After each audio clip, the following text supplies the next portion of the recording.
Hey, it's Katie with WTI. Have you ever just fallen in love with a piece of furniture the moment that it arrived? That's how I feel about this mid-century modern nightstand by Frylr. I loved it the second that I opened up the box. I liked the mix of metals and woods and also the ease of assembly. All I had to do was screw on the legs and they fit in perfectly, and then setup was done. I really like the feature of being able to plug things in. So it has two of the regular outlets on the top, and then it has two USB ports.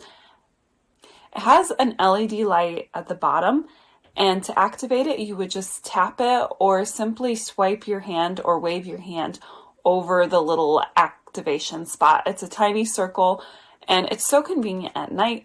So this would be great for a children's room or a guest room when they don't know the way around your house.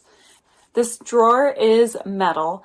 It reminds me of like a locker type metal. It's not super thick, so the drawer isn't extremely heavy. It just makes it fun and quirky with the mix of the different metals. And I think it's so great to find a piece that both my husband and I love equally. And it is just so convenient and great. And that's our point of view.